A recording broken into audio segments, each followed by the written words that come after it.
3 o'clock in New York, noon in San Bernardino, California, where now we know what they did, and today investigators are trying to unravel why.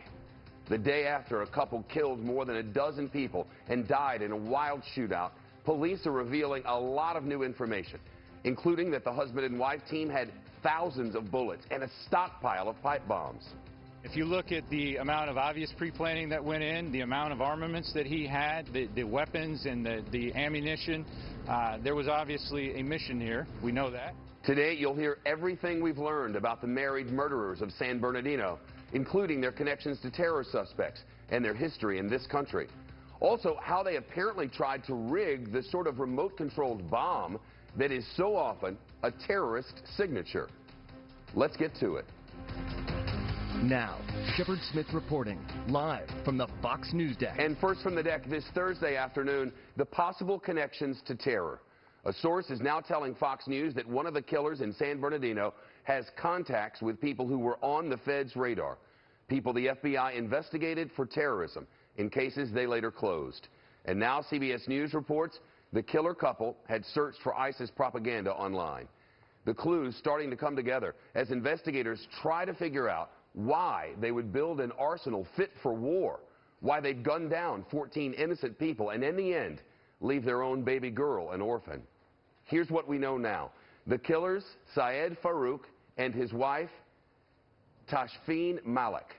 He was born here in the United States, his wife in Pakistan. Yesterday morning, before the massacre in San Bernardino, the couple left their 6-month-old daughter with relatives, claiming they had a doctor's appointment.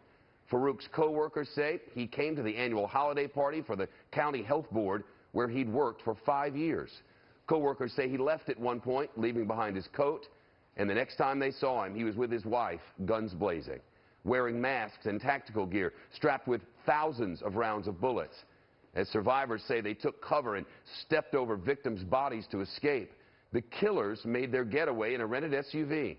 Cops say tips led them to the suspect's house, where they found the couple in the SUV, and a chase began. They say the couple opened fire on police, blasting out the SUV's windows. Police responded with a non-stop storm of bullets. The suspects are believed to have fired about 76 rifle rounds at the officers at the termination of the pursuit. How many? 76 is our number that we have right now. However, on them, on their person, on their body, and in the vehicle, they had over 1,400 .223 caliber rounds that were available to them, and they had over 200 9mm rounds on their persons as well. And when it ended, one suspect was slumped over dead in the SUV, the other on the concrete, dead in a pool of blood, one of the rifles in the street. Investigators then turned their attention to a third scene, the killer's home in nearby Redlands, California. It was dark by then, and what cops are describing as essentially a factory of explosives. The search that took place revealed that there were 12 pipe bomb type devices found in that house or in the garage to that house. There were also hundreds of tools, many of which could be used to construct IEDs or pipe bombs. And in addition to that, they had other material to have produced some additional bombs as well. And officers used robots to inspect that house, fearing it could be booby-trapped. The feds say it is obvious now that the killers were planning something big. With so many bombs they never even blew up, the cops say they are not sure that holiday party was really the target they had in mind. And with that as background, we have Team Fox coverage. Catherine Herridge working intelligence from D.C. First, let's get to Trace Gallagher, who's live in San Bernardino. What do we know about what they found in that house, Trace?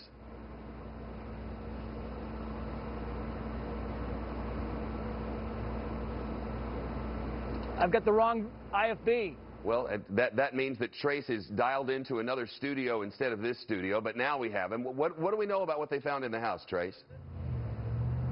Yeah, Shep, the audio guys are talking to me. Yes, in fact, Shep, it's important because there is clearly some vital evidence inside this house, but boy, the authorities were certainly not gentle about going after it, using a battering ram to break down the door, to bust out the windows, and then they sent those robots that we're so familiar with inside to blow up the IEDs that were actually inside that place.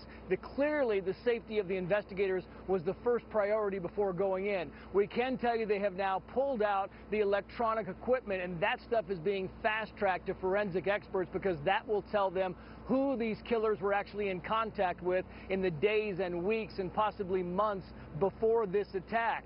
Did they get help? That's the big question. Was there any outside influence in this? They're also focusing, our producer on the ground there tells us, on a black car that's parked in front of the house. This is a sedan that's actually registered to one of the killers, and police have at one time opened the trunk, all the doors, the hood, and they are taking evidence out there, and they're using a tent and a table to kind of catalog that evidence as they go. It's unclear exactly what was in there they found, but clearly they are being very meticulous about the entire process of bringing evidence out of that home. Well, Trace, what about the other two crime scenes? Well, by going through those other two crime scenes, they're also finding some key information. For example, that's the reason we now know that there were no GoPro cameras being used by the killers as they went inside the regional center, and they did not wear body armor.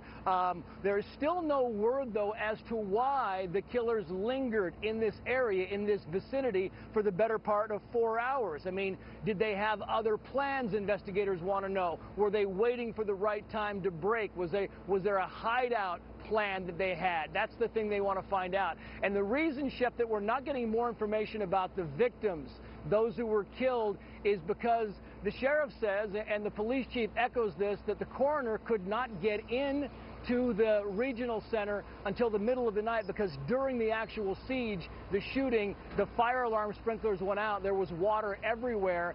So it's taking a lot longer to actually get the coroner in and identify those bodies. We hope to get more names of the victims as the day goes on. Shep. Trace Gallagher live on scene. Thanks. And just into the Fox News deck, the Saudi embassy in Washington has just confirmed that the killer, Syed Farouk, traveled to Saudi Arabia in the summer of 2014. They confirm he stayed there for 9 days. They have not released the reason for that trip, but investigators are sure to focus on the killer's travels as they search for a motive. Team Fox coverage continues now. Chief Intelligence Correspondent Catherine Herridge live in Washington. Catherine? Well, thanks, Shep. I want to begin with this evidence that may tie it to Al-Qaeda and its online magazine, these IEDs. The FBI has confirmed today to reporters that they're looking at something called Inspire magazine. Inspire magazine is like a lifestyle magazine for would-be jihadists that includes these bomb-making instructions, and ISIS has ripped off some of these same online instructions and circulated them to their followers. The residence was a bomb-making factory, and this design using explosives strapped to remote-controlled toy cars is the signature of the Inspire magazine that tells people how to make these IEDs and to do it in what they say is the kitchen of their mom. It's my understanding that somehow it was 3 pipe bombs that were attached together, somehow attached this remote control car, and it was designed that the remote control device would somehow trigger or set that device off. We don't know if they attempted to do that and it failed or what the story is. The police also confirming 12 pipe bombs and, quote, hundreds of tools to build these IEDs. And I just want to note that the use of these remote controlled toy parts as a kind of detonation mechanism is also what we saw in the Boston Marathon bombing, where the 2 Tsarnaev brothers used Inspire magazine to rig their explosive shell. Catherine, anything on the couple's relationship or their travel plans, or their travels, I should say? Right. 3 separate sources this morning told Fox News that one of the highest priorities is understanding this relationship with the couple, their travel, and whether the wife basically turned him to terrorism. A short time ago, the FBI confirming Syed Farouk traveled to Pakistan. Now we have this new information from the Saudis about a trip to Saudi Arabia in that same time period, the summer of 2014. He returned with his wife in July of that year on a K-1 visa that allowed her to enter the country and marry him within 90 days. Investigators, we understand, are building a timeline for their relationship and mapping at their overseas contacts in Pakistan as well as Saudi Arabia. A source who has been briefed on the FBI case says co-workers of Syed Farouk described to investigators how he began to change after his marriage. We don't know at this point exactly what that means. With the amount of ammo and what amounts to that bomb-building factory, the FBI is now openly questioning whether the small county meeting was really the primary target. If you look at the amount of obvious pre-planning that went in, the amount of armaments that he had, the weapons and the ammunition, there was obviously a mission here. We know that. We do not know why. We don't know if this was the intended target or if there was something that triggered him to do this immediately. One of the key developments this morning is that investigators have seized the cell phones, thumb drives, and the computers, and they're being brought here to Washington, D.C. to this specialty lab in Quantico, Virginia, that deals with the highest profile cases and specializes in what they call media or digital exploitation. This will reveal what their history was on the internet and if, in fact, there is a motive that is connected to an extremist ideology, Shep. Catherine, thank you. And what about Pakistan? Jeff Lanza is a retired FBI special agent and is live with us this afternoon. Nice to see you. Thank you. Hi, Shep. Checking into Pakistan, I would think that would be high on the priority list. Absolutely. And also on the priority list is to determine, who they talk to in any of these countries, Saudi Arabia and Pakistan, as you mentioned. But an important part of that is determining, once they figure that out from the phone, from the emails, and any other internet communication that took place, is who else those people that they talk to. I mean, a broader picture here, Shep, is are there other people that have been radicalized, as they apparently have, to commit similar acts in other parts of the country? And that's going to be key in this investigation. We're not prosecuting these people. We certainly want to figure out what happened, what went on. But is this being planned for the future with other people like them? Do you have questions about why, if this is terrorism, as is suspected, obviously, if this is terrorism, why terrorists would choose this location when you could go to a mall, presumably, and cause much more carnage? It's really crazy because at first all the symptoms or all the characteristics of workplace violence were evident here. So we have that. But based on what they've put together, the bombs, the IUDs, the remote-controlled bombs, and all the ammunition that they had, all the weaponry that they had, I mean, that seems to me pre-planning for another type of attack, not at a meeting of county officials. It seems like something else was being planned here, and the investigation involving this digital evidence could possibly reveal that.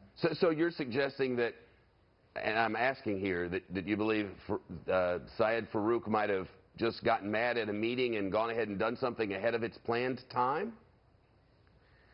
Well, that's possible. It has all the earmarks of workplace violence, and that's what usually happens. There's a lot of things that lead up to an event, then there's a trigger, and the person acts out in a violent fashion. The reason I ask is... That's one theory here. Well, no, I was just asking, I was asking for your opinion because clearly, and you've mentioned this, as have investigators, they had an arsenal fit for war that never got used. So I guess one of the questions that's being asked is, did this man who clearly had a plan to do something go do something else that was outside of his plan? And does that mean that there is a plan that's still out there for somebody? Right. Well, I wish we had an answer to that. And that's what the investigators are going to try to figure. They're going to try to figure that out. I mean, the best laid plans often go astray. That could be what happened here. And based on all that arsenal that he did have, it doesn't seem logical that the attack point, the target, was that county meeting. Jeff Lanza, a retired FBI agent, with us this afternoon from Kansas City. Thank you so much. Well, today the president ordered flags at half-staff for the victims of the San Bernardino shooting. You can see workers lowering the flag atop the White House. But even as this nation mourns, we're digging deeper into the suspect's past and uncovering some very interesting details. That's coming up from the Fox News deck right after this.